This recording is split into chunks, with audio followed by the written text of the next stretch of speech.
And so meeting ended, I ran over and said, I'm sorry. I immediately realized what I did, got excited, focused on the work, not the people, left you behind.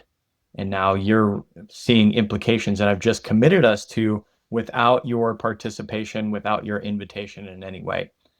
And I think that's a theme. If most of us think about the three levels of leadership between those we report to that we lead, those that report to us that we lead, and then our peers, the easiest party to end up missing from time to time is our peers.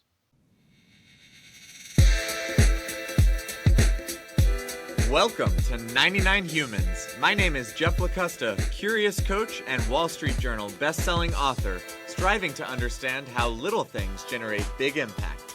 And I'm Nadia Carta, tech executive and lifestyle coach with a mission to transform lives and corporations by kindling hearts to generate a zeal for life.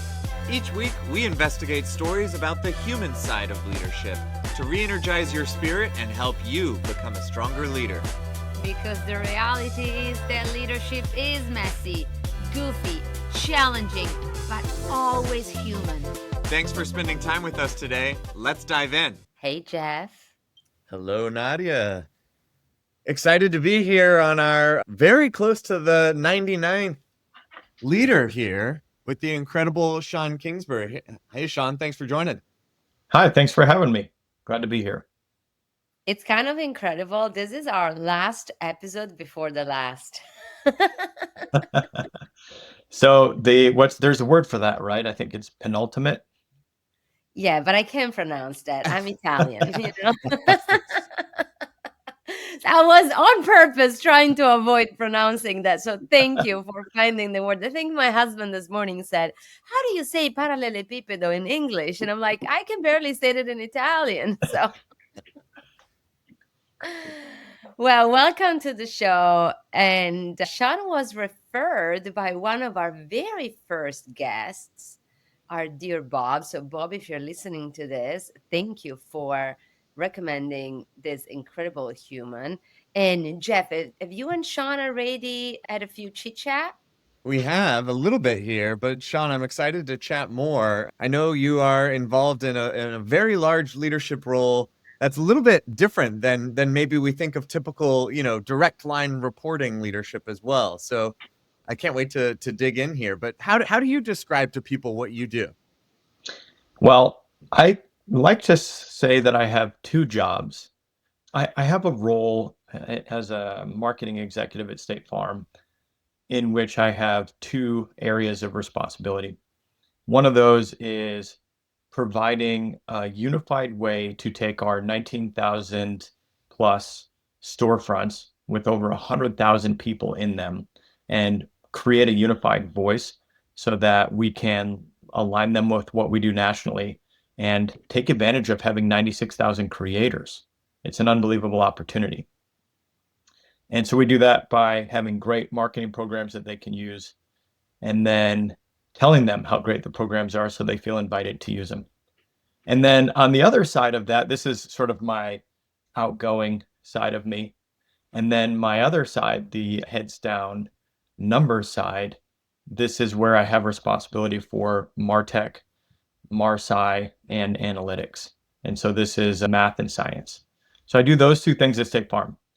My other role that is, it is a way to fill my soul is that I serve as a pro bono advisor to the executive team at the National VFW. So the Veterans of Foreign Wars organization headquartered in Kansas City, similar model.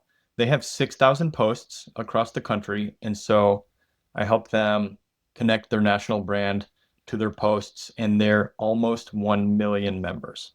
And I've been doing that, wake up, for some time, wake up early Saturday mornings with two other people who are both amazing marketers, Chris Schaefer and Mason Brown. And we just work in the mornings before our families wake up and try to build something for them and then go on with our day. And we're really proud because we just launched the Still Serving campaign with the VFW. After a year of Saturdays, we put this thing in the market to show people that the VFW is making a huge impact and that when service members stop wearing the uniform, their service doesn't end.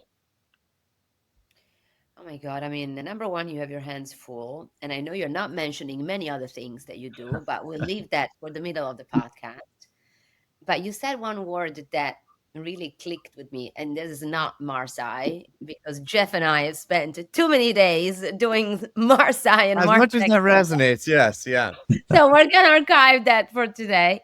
But you used this word, you said inviting people in. And it's kind of incredible because you mentioned in like this huge scale, like millions of people that you speak with. And you didn't say like, oh, I'm pushing them information. I feel you deliberately used this word, like inviting them in, which is a word that really resonates with our 99 humans type of thinking about human leaders. And so can we double click a little bit on that concept? Like what does it mean for you inviting people in? Yeah, I think I've been given a gift in that I started my leadership in the military. And while in the military, there's, you Which know, branch? My I was in brother's the in the Air Force. Navy, and he was like 2 episodes before you. We've done a couple military leaders as well, so it's interesting to see you now in the private sector. So I served in the United States Air Force. My wife served in the U.S. Navy, and our son is currently in the Air Force. And so I'm winning here and she's not. Wow, thank you all for your service. That's a huge sacrifice on your part. I hope you got some amazing experiences out of it. Best time of my life. I've tried to replicate that part of my life so many times over. I think that's why I'm still, despite the fact that maybe some would say it's a little passe, I'm still going to CrossFit multiple times a week because I'm looking to suffer with a group of other people on a regular basis. You're addicted to the pain there. I think so. Well, So, maybe we do an introduction with your brother one day. And I'm just going to crash it. so I would love that. Going back to the question, after leaving that hierarchical leadership of the military, admittedly, I didn't find it to be a big stretch to lead in a different way. I operated in a part of the military where small units of people go and do stuff very independently and do independent thinking. And so you sort of know the destination and you're trusted to get to there. In the last now, what'll soon be 11 years, time flies, that I've been at State Farm, I've primarily been leading people through invitation. State Farm's independent contractors can choose to participate in the marketing programs that we put together or not. And so I'm going to go PG-13 for a second, but a mentor of mine said to me once, you can light a fire under somebody's ass and they're going to jump. But if you light a fire in their heart, they're going to run with you for a long time. And I just think about that and the power of the invitation and leaving agency and decision making with the person that you're inviting. It changes the dynamic quite a bit so that you have an obligation to produce products or work that are so good that people want to participate in them. I'm sure that if you go back in time, you might recall an episode or a specific situation that this invitation either didn't go as you expected, or a situation where you were really trying with so many ways, yet it wasn't landing. So, what do you find if you go back in one of those times? Okay, that's a great question. So I'm going to pivot a little. I think you're asking me to go this way. I'm going to go this way. We'll get to the same place. Most people, when they hear this, just demonstrates how strange my brain is, I think.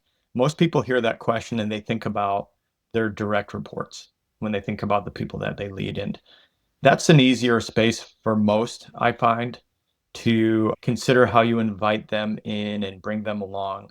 And then the person that you work for, or in my case, the people that you work for, also easy to remember and not neglect them. The one that's, I think, easiest to sort of bungle is peers.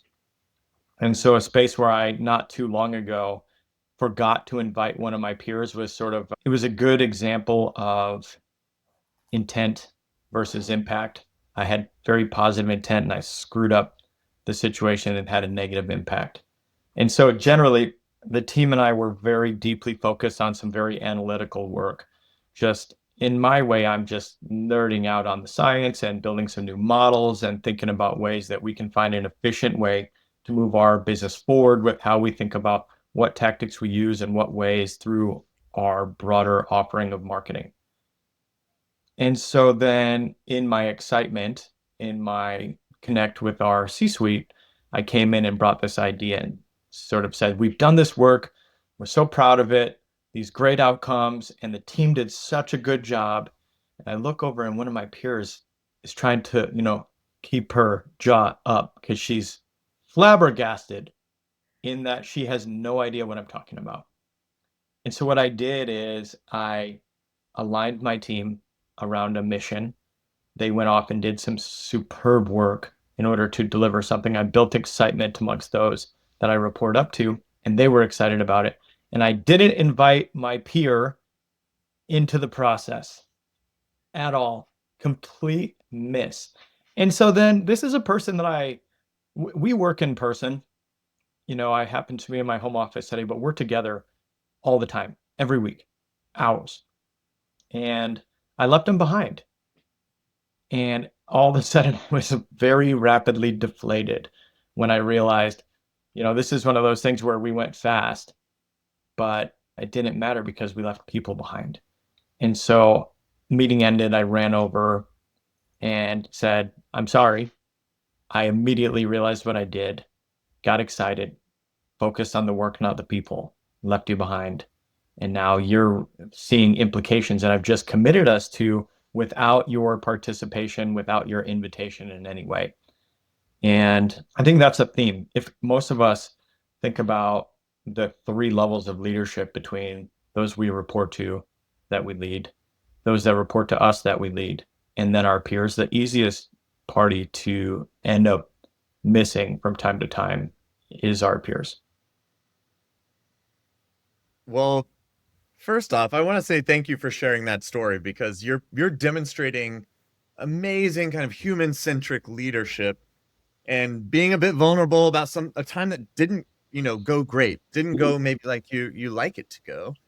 And now at our penultimate podcast, where we're interviewing leaders about these human experiences, to be honest, some leaders still have a hard time, even primed, as much as, coming on a show like this, admitting that it doesn't always go well. So that is absolutely to your benefit, but it makes me curious how you learned that being able to admit your mistakes, to share them willingly, to look at them and improve was actually going to be something that worked to your benefit, because it seems to be something that even those who are trying hard to be amazing leaders can struggle with sometimes, to actually be vulnerable enough to say, you know what, I messed up, and that's going to make me better next time. Well, thank you for saying that. Luckily, I screw stuff up all the time. And so I have plenty of stories to pull from. I think we all do. It's just about how we process it. If we don't have awareness that we made a mistake, then it's hard to learn from that. In the end, there are a couple core things that I believe. And I have this weird way of thinking about stuff where I'll see an opportunity and I'll build it into a 3-word mantra. And I'll repeat that maybe for 5 years if necessary until I have changed the way I think. One of those is done beats perfect. Of course, I didn't make it up. A lot of people know this when I hooked onto it. But, yeah, I was watching TikTok a few weeks ago and I saw this guy talking about business travel. And a lot of us do a lot of business travel. And he said, if you travel a lot and you never miss a flight, you're spending too much time in the airport. And I laughed about that and I thought, this is the same thing. And so if I want to build a culture in which we can go fast, especially at a Fortune 50, especially at a 100-plus-year-old Fortune 50, if you want to go fast, you have to create a culture where people can deliver pretty good work in which done beats perfect. And so the way I talk to my team about it is I address something that we're all familiar with, which is the grading system from school. Now, Nadia, tell me if the schools in Italy handled this differently, but I just say, I want C+. Please don't ever bring me B work or A work, and never bring me A+ work, please, because you've done too much before we cycled that work forward and iterated. And so it expands the time, meaning you're spending too much time in the airport if you're always doing A+ work and then iterating that forward. And so part of the way that I do that and part of the way that I stay rapidly connected to what's actually happening in the organization is demonstrating as publicly as I can that I screw stuff up and that I try to learn from it, and then just sharing that out so that others can do that. And the fun thing is, we try to find moments where when we get together as a broader team, on my team right now, on my direct team, I have about 200. And so we usually kind of split in half, half and half.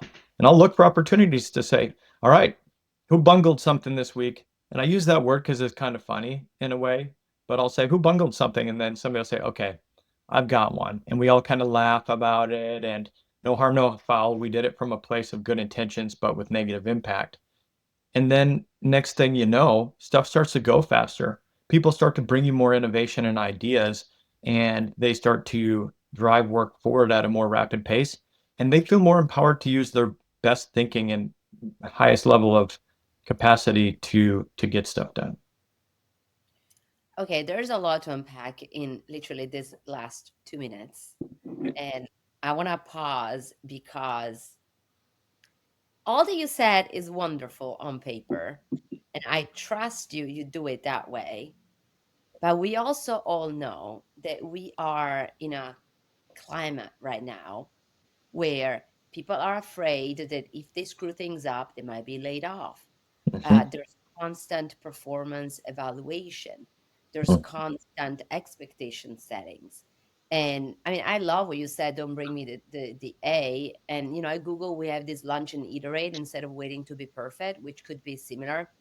But let's face it, unless you have a leadership system around you that includes your ladder app and the way performance is evaluated and all of that, I think that what you pictured is really hard to do in practice. Like, I see people terrified about screwing up. I am probably also one of those that suffer from perfectionism. And I just think it's so hard. And what you shared about your peer that was surprised about what you had done, I do also wonder if from their part they could have reacted in, I trusted Sean, you're doing the best for the organization, and I'm gonna jump with you whatever you're doing. I don't need to be briefed every step of the way. Yeah. So there's a lot that you dropped. So which of these two you want to tackle? We can go either way, but I will say that there's something very unique about the organization where I am. At 10 years, I'm almost an infant there. To be in the role that I'm in and have not started there, typically people at State Farm have the opportunity to spend oftentimes the entirety of their career. And so because of the fact that I had, over a decade doing other stuff first, it does make me a little bit of an outlier. But when you're in that kind of culture and you build relationships for that long and you can work with people for decades, I think that it provides a different meaning when somebody says that they've got your back, because they might have been demonstrating that they have your back for years. And so, to the example with my peer, in the moment, I was just reading micro expressions with a person that I know really well, and they didn't contest me in the moment by any means. And we could work it out rapidly and resolve. But I realized I ran forward alone, which is not the right thing to do. And then in the case where I make mistakes or where the team makes mistakes, we try to look at it like we try to ask if it's a one-way door or a two-way door. And so much of the time we make a mistake, it was actually a two-way door. And when it comes to risk and making decisions as well, and deciding at what level execution happens and who owns decision-making rights, and trying to press that down all the time, when you come to two-way doors, the risk is actually not that high. And so there is a nuance to the way that you have to set expectations, though. Jeff, Nadia, we're going to go try this thing. We feel pretty good about it. We can go fast. We don't know for sure if it's going to work, but we're going to try. And if you start from there, then I think it changes the tenor a bit when it doesn't land. But the problem isn't any of that. I find that the problem is actually the sunk cost effect, where a team does something and they were seeking perfection, to your point, and then what they build wasn't perfect in the end. but they'll defend it until the end of time to show everyone that they do actually achieve A+ work and that they do deliver perfection. And then they'll hold on to something and protect the sunk cost for too long rather than pivoting. Now, I imagine it's probably different between the insurance industry and the technology industry, but maybe that's everywhere. Hearing you describe the culture that you work in, no doubt has everybody, me included, Nadia included, we all want to work, like that's amazing. That's the culture that I think everyone would strive for. How much of that already existed when you came in versus were you a part of shaping along this 11-year journey that you've had? And what were maybe some of those things that you did to nudge or tweak things a little bit closer to this? Maybe I'll call it Nirvana state. At least on paper, it sounds really nice. Even though I know there are lots of mistakes happening along the way and frustrations, the beautiful thing about that kind of culture is that it can sustain that. In fact, it helps make it stronger potentially even. Yeah, it's a good question. I would say my answer would be that what I've consistently tried to deliver on and consistently tried to execute are commonly known great ideas that nobody could get done. So if you think about what we do, there's a lot of stuff that we all know would be great and we should achieve in our business. We just haven't yet. And then we grow accustomed to the fact that it doesn't exist or it's impossible or we've never figured it out. And so just everyone knows, don't try to take that one on, it'll never happen. And so I've looked for opportunities to do that consistently over time. And then the way that you do it is actually pretty low creatively, I think. Somebody else has the idea, somebody already did it before, it didn't work out the way they wanted it to or didn't pull through to execution. And then if you look for a list of those things and then just keep your fingers on the pulse of what's happening in the business, you have to seize a moment at the right time. An example would be when we go through this large technological shift that we're experiencing right now, in which AI is the word that you can't go a day without talking about AI, especially if you're hanging out with Nadia. We know that. And that's a good thing. But what that does is it creates opportunity to implement other iterative technology that just would have been impossible in the past. And so the idea remains right, and it actually is very obvious and common knowledge that this thing would be good, but now you have an opportunity to seize it where you wouldn't have in the past. And that's it, kind of simple as that. And in doing so, you might have to try some projects that don't land and you repeat. We all have those. Anything that's a big accomplishment that you did, maybe somebody else had tried 6 or 8 times before the season was right to get it done. Well, and we're also in a season where failure is extremely celebrated.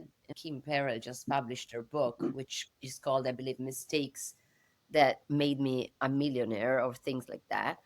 And I believe the American culture is way more prone to be okay with failing and mistakes. But I don't also, it seems that at State Farm, I don't know if it's psychological safety that you all have built. I mean, I don't really know how to define it or call it, but it does seem, like Jeff said, a bit of a nirvana where people can come and learn, and it's kind of expected that because they're going to stay there a long time, it's going to be that way. What made you like this, though? Because you're there 11 years, but I don't think Rome is built in a day, as you experienced this summer. Do you think was your, journey in the military? Was it the way you were brought up by your parents? What made you this great?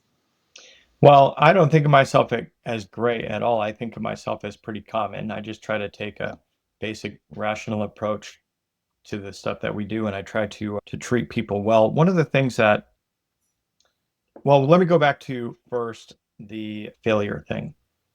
So I'll admit I was way too old to be doing this, but through my 20s and 30s, I raced motorcycles like, What are we MotoGP talking? Like style. around the track or Yeah, out on the in track, general? leather suits, kind of, drag your knees around the corners and stuff. Wow. I was never super good at it, but I just really loved it. But I raced in a championship series where you can get ready and build the bike and train and practice and get your setup right. And, you just get on the starting grid and there are 40 people there and you finish 20th. Well, then, did you fail? I don't know. Hard to tell yet. If you don't go to the second race of a 10 or 20 race series, you failed. Your narrative is, I gave it a shot. My average is 20th. Move on. Never do the sport again. It's not fun. But if on the next one you get 19th, are you winning? Or did you lose because you still got 19th out of 40 or whatever, 50 or whatever? The interesting thing about racing in a championship is that if you get a 20 and then a 19th, and then you magically pull out a 7th, and then a 5th, and then a couple more top fives, you might win the championship.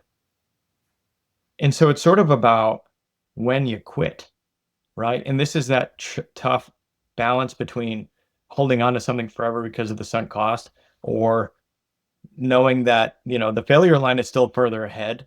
You have to keep going to that point, and it's sometimes just we move on from stuff before it's done, is all. And so then how do I come to operate in this way? I think I've been enabled to through the leadership that I've had over the years. I have been fortunate to have some of the best leaders investing their time into me, developing me and pressing me. And there's two ways you can do it. One is focus on the stuff that you're not good at. Like, I'm not good at basketball. I was better at operating motorcycles. So if I spent the rest of my life trying to be mediocre at basketball, I could. It wouldn't be very fun. Or you can work on it where you address the things that could be behavior risks, and then also double down on the things where you're naturally good, because then you build this virtuous cycle of you enjoy this. And so then because it's fun, you get better at it. And when you get better at it, it's more fun. And then it kind of snowballs in a positive way from there. And so for me, when I was just a teenager coming from a family of leaders, I knew I wanted to lead. And this is like, I knew I wanted to be at a Fortune 500 company as an executive leader. I just knew that from what I'd experienced from watching the people in my family and the different things that they had done. I liked the appeal of the complexity, and I liked the ability to impact large parts of the economy and lots of people in positive ways. And so, because of the fact that I kind of knew that early, I was able to start working on it early. So, my leadership in the Air Force was intentional as a way for me to learn and improve in the things I've done since.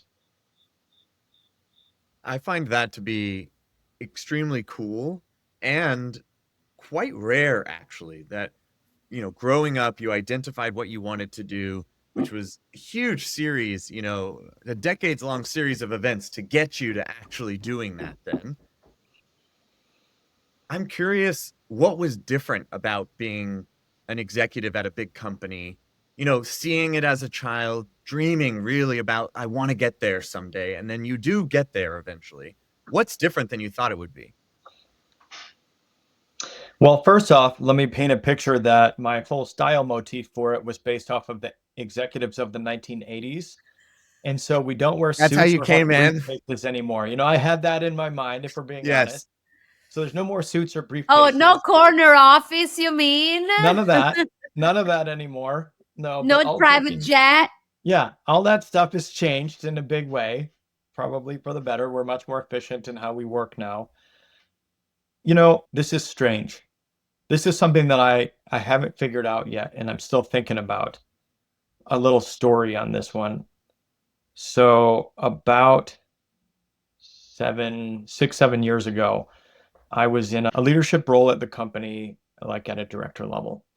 And I had noticed something in the math that didn't add up with the way that we ran one part of our business. And so I asked around, like, who's in charge of this whole thing? and a VP that I thought was really, really cool, that would do videos out to the field and that we recognized, and everybody just sort of knew and respected this person because they managed so many of the programs. I got an appointment with them. And so this was in the suit and tie time.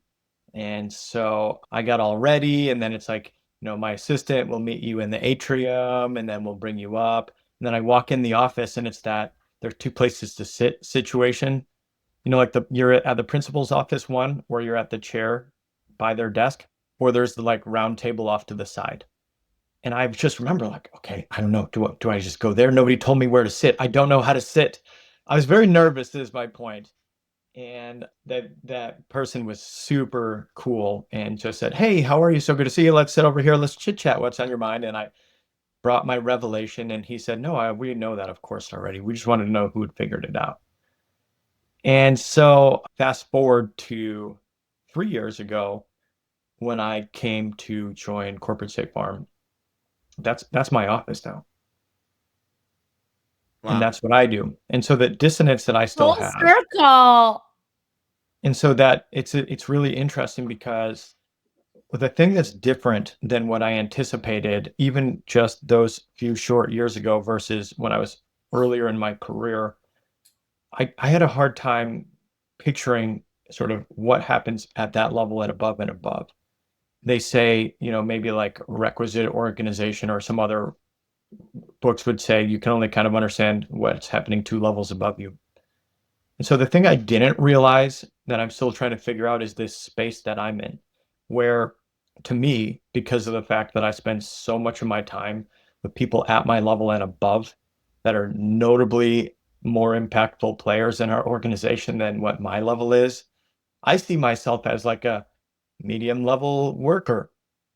And then others, I remind myself of the situation that I previously had where I was so excited to meet this person that I had seen on video. And I just don't know how to process that yet. I'm working on it. I always try to lead from kindness, but that has been something that I just still haven't put my finger on how to feel about, or haven't figured out. It's very different than I thought it would be. I have a lot to say on this. I don't know if I will tell you in private or public today, but I think that all of these 200 people that have you at the helm of this are so lucky. And this is also the reason why we do what we do with 99 Humans is about giving back, because you said it early. You said I became what I became thanks to all of the people that took the time to invest in me, and you're doing the same with all of these others and so many more that you inspire every day. So I find what you just described as absolutely beautiful and fantastic, and thank God we have people like you. And also you said something that I want to debunk. You said you feel like everybody else. I don't think that that's the case. Jeff and I have met thousands of people in our career. We've selected 99. You are one of those. There's not as many people like that, Sean. Like, seriously, there's more leaders out there that are just oblivious and, a pain to be around with. And there's so much work to be done in the corporate space still to move from that 90s situation. So I think our job is just at the beginning of it. So can you create more Sean's? I hope, to your point about giving back, that's what I'm working to do. In fact, my goal is just to make sure that the next generation is much better than me, because the world is going to be more complex and faster paced in the future than it is now. And we need people that can operate in that space. There will be a time when I become, obsolete in my retirement, and I'm just busy sailing and doing whatever other fun activities and focusing on that craft rather than the things that I do now. And I will want to, have a lot of peace of mind knowing that the organizations that I've had the opportunity to be a part of will carry on strong, because of the fact that there's always a new generation coming up that's capable to overcome the new challenges and seek new opportunities. Well, I have no doubt that you're on the trail to leaving something better off than how you found it. We always end our podcast episodes asking the same question, and you've given us a lot of insight, tons of actionable tips. But when you reflect on the conversation we've just had, what piece of advice would you want to leave us with for other leaders who are out there striving to create and to operate within the environment, the culture, the high performance kind of world that you are in every day? I referred a little bit to sort of my framework that I've used to rewire my brain. It's 33 words in the form of 11 three-word mantras. And I'll go to the first one because I talked about done beats perfect as one of them, but I'll go to the first one. I spent 5 years reshaping my brain with three simple words that have impacted how I feel, how I perceive the things that happen in the world around me, and hopefully the way that I make others feel. And that is curious before critical. I think if there's one thing that I can offer to people that would sort of maybe be on my epitaph, it would be those three words. I didn't make them up. I learned them from a mentor I had that just had such a wildly positive impact on me. And I spend a lot of time with my kids and the people that I lead and the people that I interact with, just repeating that, hoping that they'll pick it up as a mantra too, or maybe put it on a post-it note and stick it on their computer or something. When I think about being on the other side of the table for messy situations, I can be critical and it's very easy and low skill to be critical. And then that critical response turns into frustration, anger, or any number of other things that primarily just cost me. No one else as much as me. But if I start with curiosity, then it gives me the opportunity to sort of pull away from the situation and become a little bit more of an observer of what happened and then my reaction to what happened, and gives me puts me back behind the steering wheel of my emotions and my feelings and my reactions. And so if nothing else, in our work, in the way that we lead people, and most importantly in the way that we lead and influence our own feelings and emotions and reactions to the world happening around us, those are the three words I'd leave us with: curious before critical. Okay, so I have a side gig for you that you need to start. I want to have all of this 11 and 33. So I hope you have somebody that can go on Canva and create all of those stickers. Can you Because tell us real quick? Are they at the tip of your tongue where we can hear it all really quick? It's kind of a lot, but okay, sure. let's do it. This is great. And then Okay. you owe us a LinkedIn post with all of it. Okay, fair. So I'm working on, I'll just maybe instead cover a couple of things because I'm working on a lot of the stuff that I capture with the audience being my children, rather than others. I just think I want to give my four children gifts of the lessons that I've learned the hard way so they can learn them easier. So, adding to that, this is one that I learned from my dad: do it now. You already heard about curious before critical and done beats perfect. This is just a three-word version of a very, very common expression, which is comparison kills joy. Do hard things. This one's weird. I'll end with this one. I don't want to scoop all of them, but meaning over happiness. So a 2-second primer on that one would be a lot of my focus is on personal emotional control and your own perception of life. So when, as an example, when raising a baby, it's actually not super fun a lot of the time because you're exhausted and the baby's crying and you don't know why, and they just won't tell you. They just won't communicate yet. They can't. And so if you think, does raising a baby make you happy? Or if you think about going to the gym and it's hot and you're sweating and it's like your legs hurt, you don't want to keep going, it's actually not super fun. It doesn't really make you happy. And so people end up spending notable time seeking happiness, but it's rather ethereal. I think if right now I drank a Red Bull, I'd feel pretty happy for a while, right? But none of that aligns with what's meaningful. Raising my kids has been the most meaningful thing.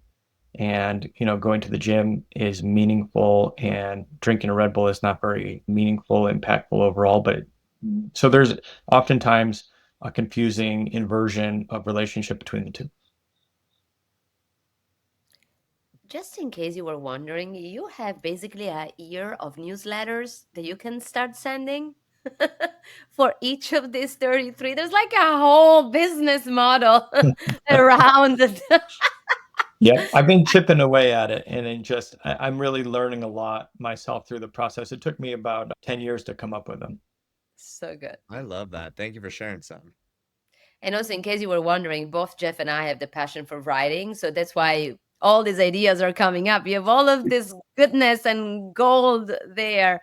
And personally, I want to know them all. I mean, I noted 5, and I'm like, now I'm curious. We'll have to buy his book when it comes out, Nadia. Yep. Mm. We will. Well, Sean, thank you so much again for coming on. Where can people connect with you if they want to reach out? I try to be pretty active in telling the stories of my business life and some elements of my personal life on my LinkedIn. That's a great place to connect. And I like to use it to make connections with people. It's fun for me to chat with strangers and turn strangers into friends on that platform. So that's probably the best place. Well, you have 2 new friends today. So that worked. Absolutely. Thank you so much for having me. It's a lot of fun to spend time with you too. Thank We you. appreciate it. Thank you. Thank you. Until Have a next great time. day. Bye. Bye. All right. What a conversation. I'm genuinely impressed by Sean every time we speak. Did I ever tell you how we met? How did y'all meet? Oh my God. So Bob, our Bob that we interviewed, one day texts me on LinkedIn and it says, there's somebody that I think you would love, is an amazing leader in this company. And Sean actually hosts a monthly board of director experts kind of meeting with wealth of people experts in marketing. And Bob was like, I think you should join us and so, especially with your AI expertise. And I said, listen, I don't know if I can join because obviously of our relationship being State Farm a big client, but I would definitely would love to meet with this person. And so after rescheduling so many times, Sean and I met on a one-on-one and it was love at first sight. I mean, the man is like so inspired as you see. And I will say what surprised me at the very beginning, and I say with all love and respect, is you probably wouldn't expect somebody like him in such a traditional corporation in I that mean, industry. a lot of what he's saying, and I love the way that he phrased it. He has a special way of dropping deep wisdom in a very casual way. But he talked about doing common things very fast and very well. And I think that connects back to what you're calling out here, that there's something really amazing, a huge spark when you talk to Sean that you might not expect to be at a company who is as old, with as many folks who've been there their entire careers. I mean, I'll be honest, and this is major kudos to State Farm, but when you hear a company described that way, I think everybody's first thought is, wow, must be tough to get things done. I bet they're set in their ways, moving slowly. And then you peel back, not even very many layers, and you see incredible talent like Sean and a fast moving culture. He really does an incredible job of, being an ambassador for the company, but it all seems true. Honestly, I would probably have him create a corporate podcast just to get more applicants. I mean, he is incredible.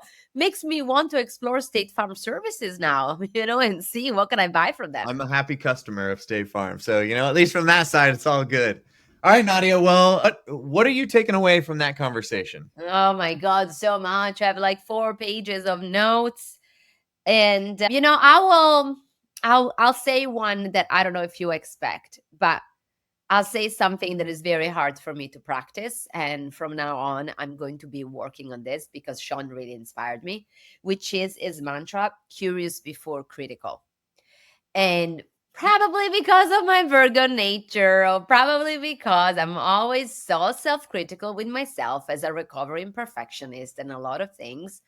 But it's hard for me to be curious before critical. And I do agree with him that when you lead and lead with that curiosity, it creates such a better environment for your family, for your kids, for work, for everything.